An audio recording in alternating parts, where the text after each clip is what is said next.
Por que o GP de Mônaco teve tantas punições em 2026? O que aconteceu com o Leclerc e por que a Ferrari agora está dividida entre dois sistemas de freios, o do Hamilton e o do Monegasco? E o Alonso pontuou da Fórmula 1 com uma curiosidade aqui, tá? Ele demorou menos corridas para pontuar com esse carro, que é o pior que ele já teve, do que no ano passado. Fica a informação. Isso e muitas outras coisas que eu vou comentar com vocês no vídeo de perguntas e respostas pós-GP de Mônaco, que eu sempre faço aqui com vocês. Eu fiz um post na comunidade, vocês mandaram seus comentários e agora eu vou comentar com vocês e, claro, responder algumas dúvidas. Bem-vindos a mais um vídeo, eu sou o Fernando, falo de Fórmula 1 todos os dias aqui. Me siga para ver mais vídeos assim e já clica no like, porque o like ajuda muito na divulgação desse vídeo. E claro, eu também vou falar da melhora do Hamilton nessa temporada, tá? Para você que torce para ele, fique tranquilo, falaremos muito bem do Lewis aqui. Mas bom, primeiro comentário. Tantas punições por excesso de velocidade no box seria um problema nos radares? A Alpine reclamou com a FIA. Bom, para você que não reparou, o Gasly chegou no pódio, comemorou inclusive, mas tomou punição 2 vezes por speeding no pit lane, que é quando você exagera na velocidade dentro dos boxes dos boxes, você entende? Mas, ao que parece, ele não passou do limite de velocidade. Na verdade, ninguém passou. O que aconteceu? Todo mundo sabe que os carros de Fórmula 1 têm aquele botãozinho de limitador de velocidade. Então, quando você chega no box, você aperta aquele botão, e em alguns carros isso é até automático.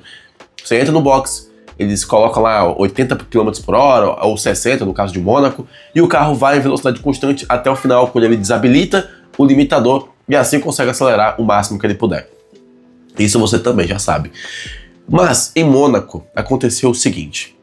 Desde os treinos, a direção de prova havia avisado que alguns pilotos estavam fazendo aquele trajeto rápido demais. O que eu quero dizer? Eles, em vez de fazer o trajeto completo, eles estavam fazendo o trajeto mais curto dentro daquela área de entrada do box. E aí você me pergunta de novo, como que isso é possível se a distância é a mesma para todo mundo? Lá vai. Foi detectado que alguns pilotos estavam cortando aquela partezinha da entrada, onde fica ali o box da Cadillac. Então, justamente fazendo uma linha diferente de entrada, eles estavam fazendo o percurso mais curto do que o habitual, porém numa velocidade constante. E aí vamos para o sistema de medição da FIA, pelo menos lá em Mônaco. Eles fazem com alguns sensores no carro e também na pista e transponders. E se um carro faz aquele percurso mais rápido do que deveria, numa distância menor do que deveria, ao ponto do sistema de medição não conseguir fazer tudo aquilo na hora combinada, na hora certa, de início e fim, eles acabaram tomando uma punição.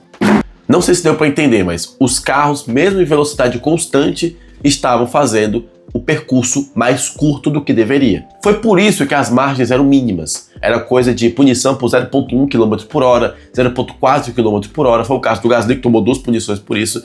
Então, logicamente, se você faz um percurso mais curto, mesmo que em velocidade constante, fica injusto com a rapaziada que fez o negócio certinho. Então, punição para você. E aí, tirando o track limits que o Stroll tomou e algumas outras punições, foi por isso que tivemos tantas punições por speeding no pit lane. Espero que tenha ficado claro para vocês, tá? Porque explicar isso não é tão fácil assim, deu um dó na minha cabeça. Temos que agradecer o Stroll por ter animado a corrida novamente. E o que achou da corrida do Hamilton hoje? Bom, o Hamilton fez a corrida que ele tinha que fazer. Não era uma corrida para ele brigar com a Mercedes hoje, porque não tinha como. O Kimi Antonelli estava voando. Era impossível chegar no Antonelli. Tem até um outro comentário que eu já vou colocar aqui também, que era: você acha que se o Verstappen não tivesse problema na largada, ele conseguiria chegar no Antonelli? Eu também acho que não. O Antonelli estava colocando, ali nas primeiras 10 voltas, ele colocou 5 segundos no Hamilton. Não acho que dava para ninguém chegar no Antonelli, independentemente de quem fosse, se fosse Max Verstappen ou Hamilton. E se chegasse para ultrapassar, seria muito difícil. Porque o carro do Antonelli, além de ser rápido, travaria toda a pista. Então era mais fácil ter um trenzinho do que alguém ultrapassar o Antonelli. Mas a corrida que o Hamilton fez foi capitalizar em cima dos erros dos outros, que foi o caso da Red Bull, que o carro não largou, e manter a constância. Já é o segundo pódio que ele consegue marcar na Fórmula 1 desde, na verdade, Canadá marcou pódio e agora marcou pódio também. Ele vem uma temporada excelente na Ferrari, dado o que aconteceu no ano passado. Hamilton hoje é segundo lugar com 90 pontos, tá na frente do Russell, né, que tá passando por uma crise muito grande lá na Mercedes, e hoje tá na frente do Leclerc também, que conseguiu paçocar, né, conseguiu entregar tudo lá no muro. Então é uma temporada que começa muito bem para ele. é uma corrida... Assim, falar da corrida do Hamilton é a corrida protocolar, é a corrida Hamilton. Não tem o que falar. Hamilton levou o carro do ponto A até o ponto B. Tomou punição, não deveria, justamente por causa daquilo que eu já falei. Ele foi um dos pilotos que tomaram punição por speed no pit lane. Mas ele conseguiu se salvar, conseguiu abrir a distância necessária para o terceiro colocado para não perder a posição, garantiu o segundo lugar, pagou punição e fez o que tinha que fazer.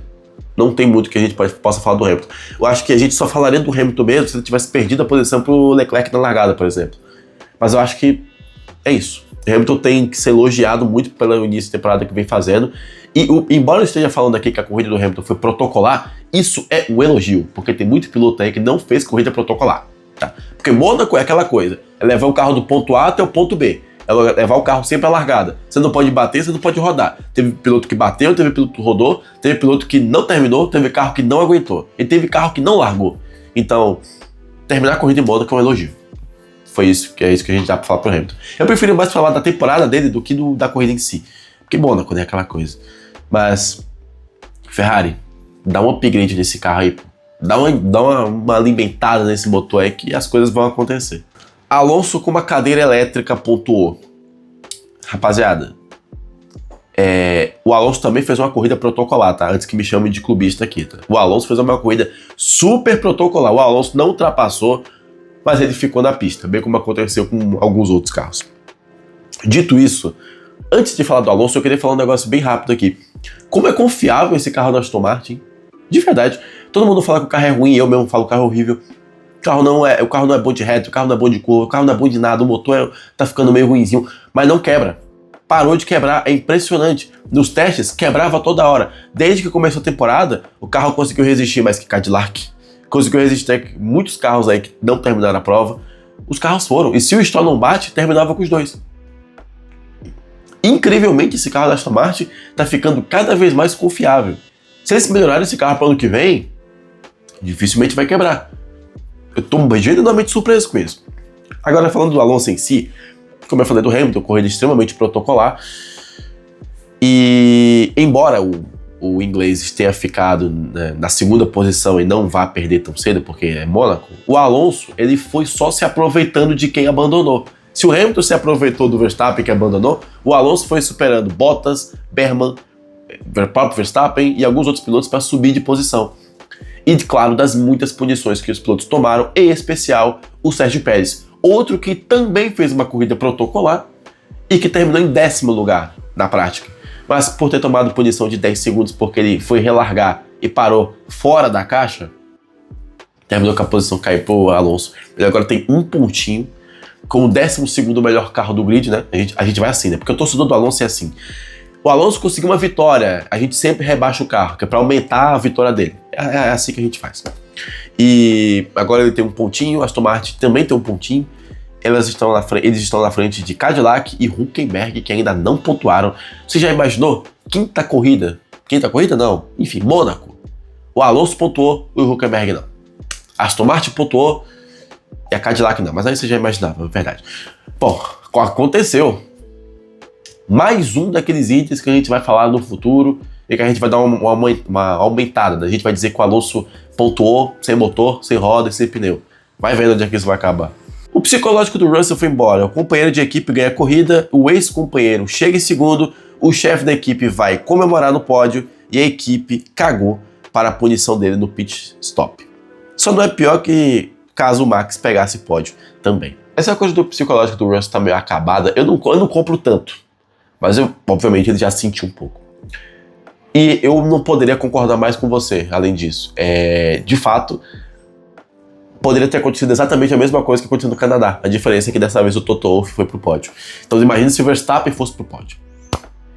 Imaginem se o Verstappen vai pro pódio com o Hamilton e Antonelli, com o Toto Wolff lá para fazer aquela foto. Né?